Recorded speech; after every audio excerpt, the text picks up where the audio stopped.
This channel is for educational purposes only. Please do your own due diligence before making any investment decisions.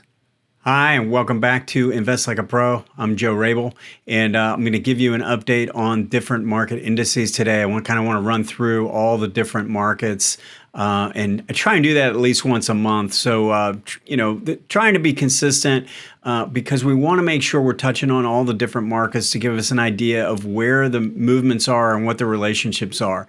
So let's go ahead and get into this. So I am going to go through all of these different markets on the right here. Let's just start with the spider.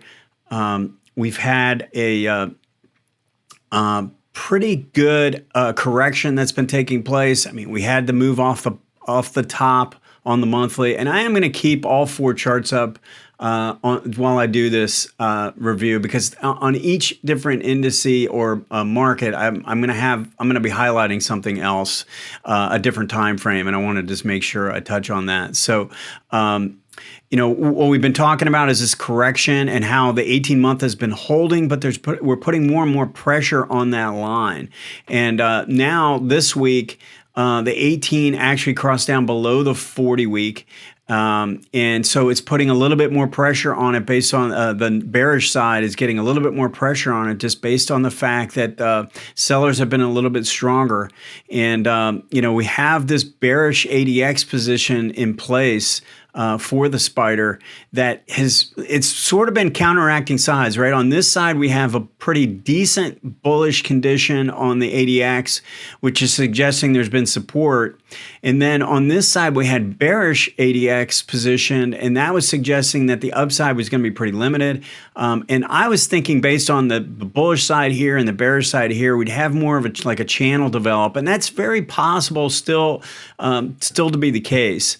But I think if we're going to get weakness, it's going to come from the QQQ. I'm going to go into that in a second. One of the things I wanted to mention is that we were trying to turn this daily time frame to the upside, but notice that if that's going to happen, it's going to be driven by the hourly, and the hourly, it just keeps making lower highs and lower lows. We don't have any kind of reversal here. We don't have any strength on the green DI at all. So we have a trend line in place that hasn't been broken. It's just a little too early to be thinking on this side in terms of reversal. Even if it is taking place, it's probably going to be sloppy. Let's go to the QQQ. Now, this market has been weaker. It put more pressure on the monthly 18. The downside move based on the weekly had a lot more strength to it. It certainly had a lot more strength based on the MACD, clearly crossing below, and then we got a pinch to the downside. The daily is basically the same as the spider. We had a strong move to the downside, and then on the rally, we just haven't shown any real strength on the buy side. And then the only other thing that I would say is that we have a trend line that has developed on this time frame. But based on what's taken place and how strong the sellers are still, you see how red is still above the green. I wouldn't necessarily consider taking a move until this crosses above and does the 3. So the 1 is breaking the trend line, 2 is the test, 3 is coming back up through this high. We would want to look for a higher bottom after that with green DI to confirm a reversal taking place. So don't be in a big rush on this. The fact that the 18-day has rolled over just kind of tells me that this is too sloppy, and we might actually be putting some pressure on these bottoms here just based on the fact that this has been such a pretty negative week. Let's look at the DIA. A little bit different. It's more of a neutral pattern. It's holding the 18 months still. And the weekly chart looks a little bit more neutral than negative. We have negative DI, but notice how the ADX never really got above 25 on the downside. But also notice on the upside, the ADX never got above 25 either. We don't have any real strength in this index on either time frame, on both the monthly and the weekly. We've got counteracting DI lines, but we don't really have any strong trend in place, which is very, very different than what we're seeing in the QQQ. Now, the IWM continues to be pretty bearish here. We have a market on a monthly basis that has spent the entire month, all 3 months, below the 18-month line. And we had a failure at the 18-week.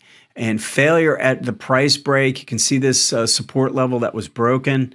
You can also see the ADX is very strong to the downside, and also notice how we've already moved to the downside. The 18 is falling, but we've already got a pinch play developing here, and red DI is on top. And also notice on this rally, we never got any real strength on the buy side. So all of these things are sort of pointing to more weakness right now in the IWM. Now, if we go and look at what's going on with the crude light futures, crude oil futures, we had a pullback here that held the 18-week. Nice looking momentum conditions in place. We have a zero line reversal taking place with low ADX.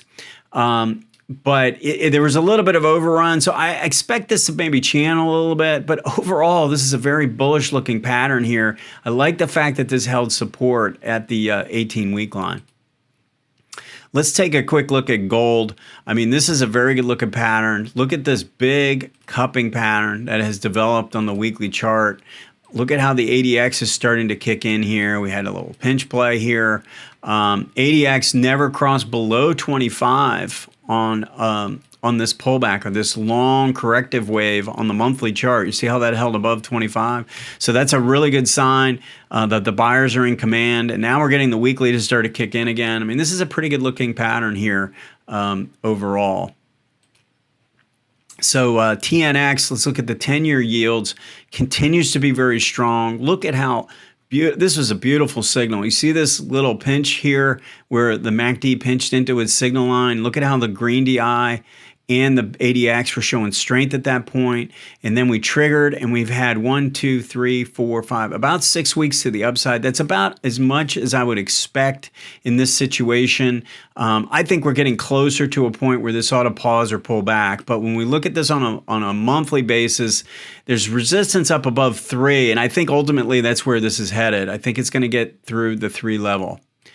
Let's take a look at Bitcoin. So I'm looking for Bitcoin to eventually turn higher. I really am. I just don't think it's happening right now. It just doesn't have that good of a look to it. Look, this was a beautiful pattern off this bottom, make a big move to the upside. And now look at these big ratchety swings.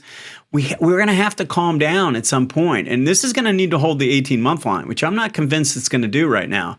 We're getting back above the back below the 18-week line. So if we kind of take out this little trend line, I think there's more risk in this in the near term. So you got to be really careful. I'm watching this really closely for another entry. Look, the last time I was doing this was back here when this was just getting going. Bought this down in here, actually did the GBTC, but same concept. Really nice move, took profits along the way, got taken out of it here along the way, and now it's just been a big, sloppy, sideways, big volatile move. We're waiting for the next big move to kick in, and I think it's going to take some time.